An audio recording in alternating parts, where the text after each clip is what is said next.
आप सभी को मेरा नमस्कार। तो जैसा कि कल पेपर था आबकारी आरक्षक का, जिसमें जो है बहुत सारा जो एग्ज़ाम सेंटर में प्रॉब्लम तो हुआ ही, उसको छोड़ के हम लोग आज बात करने वाले हैं जो एग्ज़ाम का जो पैटर्न था और जो पेपर था वो जो है कैसा आया था, हार्ड था, मॉडरेट था, इजी था, ठीक है, उस पे आज हम लोग बात करेंगे। तो वीडियो शुरू करने से पहले मैं आपको बता देना चाहता हूँ कि अगर आप शिक्षक भर्ती की तैयारी कर रहे हैं या फिर कोई अन्य एग्ज़ाम की तैयारी कर रहे हैं तो स्ट्रेटजी टिप्स वगैरह के लिए आप चैनल को सब्सक्राइब जरूर कर सकते हैं। और मुख्यतः ये जो चैनल है शिक्षक भर्ती पर केंद्रित है और अन्य जो वीडियो है जैसे CGPSC, खुद मैं CGPSC की तैयारी करता हूँ और व्यापम वगैरह का तो मैं फ़िलहाल अभी नई प्रिपरेशन कर रहा हूँ। मैं मुख्यतः मेरा जो है CGPSC का ही टारगेट है, तो उससे भी रिलेटेड मैं कुछ कुछ वीडियो डालते रहूँगा। ठीक है, तो मुद्दे की बात करते हैं। तो सबसे पहले बात करते हैं जो पेपर था कल का, संडे जो पेपर हुआ था आबकारी आरक्षक का, कुल 200 पदों के लिए हुआ था ये पेपर। अब 200 पदों के लिए हुआ है, उसमें अब ST SC OBC इसमें नहीं गिनते कितना कितना पद था, तो अपन लोग लेते हैं ओवरऑल 200 पद। अगर ओवरऑल 200 पद लेंगे तब उसमें मैं कुछ डिटेल जो है एकदम अपना अनुमानता तो जो पेपर का जो एनालिसिस है उसको मैंने किया है। पेपर तो नहीं दिया था मैंने, लेकिन पेपर एनालिसिस किया। एग्ज़ाम हॉल में पेपर देना और यहाँ बैठ के सॉल्व करना में ज़मीन आसमान का अंतर होता है भाई, है ना। तो ऐसा नहीं है कि मैं यहाँ बैठ के बहुत सारा सॉल्व कर दिया तो पेपर एकदम ईजी था, ऐसा नहीं है। एग्ज़ाम हॉल का जो प्रेशर रहता है वो एकदम अलग रहता है। तो मेरे कई फ्रेंड लोग दिए हैं पेपर, उनसे मैंने बात किया है और बहुत पहले से तैयारी कर रहे हैं उन लोग। और जो नए नए भी हैं अभी कुछ उनको पेपर जो है उनको भी इजी लग रहा है और जो पुराने दिए हैं तो उनको तो इजी लगेगा ही, है ना। तो जो मतलब इधर उधर से मैंने बात की बहुत लोगों से, तो उन्होंने बताया कि पेपर जो है इजी टू मॉडरेट पेपर था, हार्ड तो नहीं था। हार्ड किसी भी एंगल से जो पेपर है वो नहीं था, क्योंकि क्वेश्चन का जो लेवल था वो बेसिक लेवल का था, है ना। कुछ क्वेश्चन जो थे वो आंसर में ही कुछ दिक्कत था उसके में, जैसे कि वो बलवंत राय मेहता वाला था और जो समिति का जमाने वाला था उसमें तो बहुत सारे जम रहे थे, लेकिन कुछ है जैसे सरकारी आयोग का था 1983, ठीक है, उसका क्वेश्चन भी आया था और उसको जमाने के लिए भी दिया तो वो जम नहीं रहा था। तो जैसे ऐसे क्वेश्चन है वो आते हुए भी जैसे बना लोगे लेकिन वो तो गलत हो जाएगा, विलोपित कर देंगे उसको, ठीक है। अब वो त्रुटि हो गई। तो अब बात करते हैं सीधे डायरेक्ट कट ऑफ की। कट ऑफ की बात करें तो जो इजी क्वेश्चन थे उसकी संख्या थी कम से कम 50 से 55 क्वेश्चन जो थे वो इजी थे।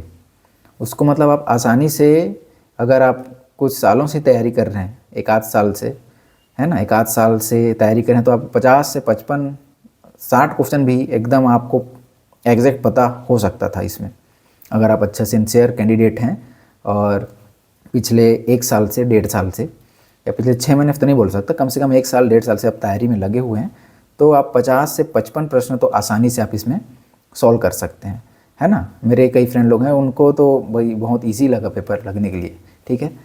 और कई लोग हैं जो अभी कुछ महीने ही तैयारी किए हैं, 2 से 3 महीने, उनको वो बोल रहे हैं इजी लगा है, लेकिन उनका जो नंबर है वो आने के बाद ही पता चलेगा, क्योंकि पेपर तो ईजी था, ईजी टू मॉडरेट था, हार्ड पेपर नहीं था। तो क्वेश्चन की बात करें तो ईजी 50 से 55 जो क्वेश्चन थे वो इजी थे, है ना। और बात करते हैं मॉडरेट के। मॉडरेट मतलब ऐसा है कि थोड़ा सा हल्का सा दिमाग लगाना पड़ेगा उसमें आपको, फिर उसका आंसर जो है वो आप निकाल लेंगे, विलोपित करके कुछ क्वेश्चन लोग को आप निकाल लेंगे, मतलब ऑप्शन लोग को आप उसमें आंसर निकालेंगे। तो वो 25 से 30 थे और बाकी बचा तो वो हार्ड में ले सकते हैं उसको। कई लोगों के लिए जो ईजी है वो हार्ड हो सकता है, मॉडरेट है वो हार्ड हो सकता है, पढ़ने के ऊपर रहता है, ठीक है। तो बात करते हैं डायरेक्ट मुद्दे की, है ना। कट ऑफ क्या रहेगा कट ऑफ।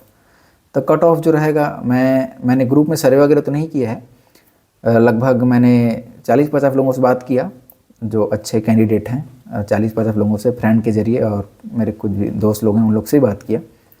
तो उन लोग भी बताए, उन लोग भी बहुत लोगों से बात की हैं, क्योंकि 40-50 लोगों पे तो डिसाइड नहीं कर सकते ना भाई कोई कट ऑफ।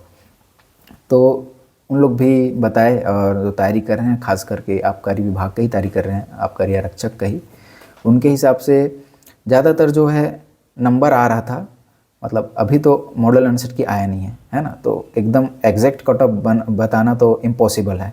केवल हम लोग जो है अनुमान लगा सकते हैं, और अनुमान जो है उसके चांस है कि 50% सही हो सकता है, 50% गलत होता है, 50-50 के चांस रहते हैं। बस हम लोग अनुमान जो है प्रस्तुत कर सकते हैं आपके समक्ष, है ना। वो कट ऑफ जो है एकदम कम भी जा सकता है, एकदम हाई भी जा सकता है पेपर के हिसाब से। बस पेपर को एनालिसिस करके हम लोग जो है अनुमान जो है आपके समक्ष रख सकते हैं। तो जो मेरा जो अनुमान है कि जो जिस हिसाब से पेपर आया था, तो 50 से 55 प्रश्न, अब इजी प्रश्न जो है, इजी प्रश्न और बेसिक प्रश्न ही कट ऑफ डिसाइड करता है। हार्ड प्रश्न आप बना लेंगे, इजी प्रश्न गलत करेंगे तो ऐसा नहीं कि वो कट ऑफ डिसाइड करेगा, तो वो नहीं करेगा, है ना, तो उसको तो बाहर ही कर दीजिए। अब 50 से 55 प्रश्न है ना, वो इजी पैटर्न के थे, तो 50 से 55 प्रश्न अगर मान लें, है ना, तो चलो तैयारी करने वाले 50 से 55 प्रश्न तो सही बनाएंगे, तो 50-55 तो कट ऑफ जाएगा नहीं, ठीक है। उससे 10 से 15 नंबर या 20 नंबर, 15 से 20 नंबर ज़्यादा ही जाएगा। तो मैं एकदम सेफ जोन में निकाला हूँ कट ऑफ को, है ना, सेफ जोन में निकाला हूँ। तो मेरे हिसाब से जो आया है अनुमानतः, है ना, जनरल का जो कट ऑफ है, यहाँ जो मैं शो करते जाऊँगा, जनरल का मेरे हिसाब से 75 से 80 के बीच में आप बहुत ही सेफ रेंज में माने जाएंगे। ये जो मेरा अनुमान है, ये मॉडल आंसर आएगा मेन, उसके बाद अमेंडमेंट आएगा, क्योंकि बहुत सारे क्वेश्चन जो है विलोपित होने वाले हैं। बहुत सारे नहीं बोल सकते, कम से कम 2-3 तो विलोपित होंगे ही, जो सीधा सीधा दिख रहा है। तो 75 से 80 के बीच में जो है जनरल कैंडिडेट मान सकते हैं अपने आप को कि वो बहुत अच्छे कंडीशन में एकदम कम से कम 80 से 90% उनका चांस है कि उनका जो है आगे के प्रोसेस में सिलेक्शन हो जाएगा। ठीक है।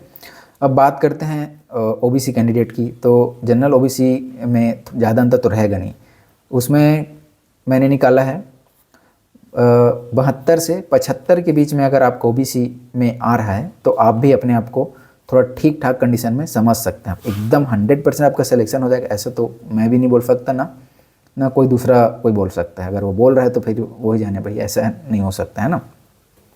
और एससी का मैंने निकाला 69 to 72। कट ऑफ बहुत ज़्यादा बता रहा हूँ ऐसा नहीं है ना, पेपर भी जो है लेवल का आया था उसी हिसाब से, है ना। तो 69-72 जो है ये जो आया है आपका एससी का, है ना, शेड्यूल कास्ट के लिए। अब बात करते हैं एसटी के लिए। एसटी के भी कट ऑफ अब एकदम कम तो जाएगा नहीं, है ना। 50-55 क्वेश्चन सब बनाएंगे तो उससे 10 नंबर एसटी का ज़्यादा ही जाएगा। 65 से 69-70 के बीच में आपका एसटी का आप अपना सेफ रेंज मान सकते हैं। अब बात करते हैं कि ये जो अनुमान है ये कितने हद तक सही होने के चांस हैं। तो मैं बता दूँ पहले ही 50-50 चांस रहता है भाई किसी के भी अनुमान पे। अगर सही हो जाता है तो ठीक है, नहीं होता है तो इसी रेंज पे रहेगा एकदम। अब 75-80 बोला हूँ मैं, तो 85-90 नहीं चल देगा, है ना। 85-90 इम्पॉसिबल है, पेपर कितना भी ईजी है, ठीक है। सिली मिस्टेक होता ही हर किसी से।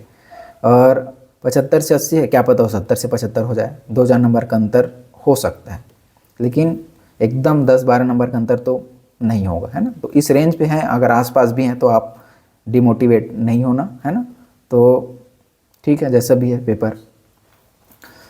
तो बस यही है, चैनल को सब्सक्राइब जरूर कीजिए। मैं ऐसे ही कुछ वीडियो लाते रहूँगा कोई भी एग्ज़ाम से। मुख्यतः जो है ये चैनल जो है शिक्षक भर्ती से रिलेटेड है, और साथ में कुछ व्यापम का वगैरह का एग्ज़ाम होता है उसमें भी मैं कुछ जो इन्फॉर्मेशन है आपको प्रोवाइड करते रहूँगा। तो इसके लिए आप टेलीग्राम से भी जुड़ सकते हैं, वहाँ मैं कुछ जो PDF वगैरह है पढ़ाई से रिलेटेड और कुछ टिप्स ट्रिक्स ये देते रहता हूँ, ठीक है।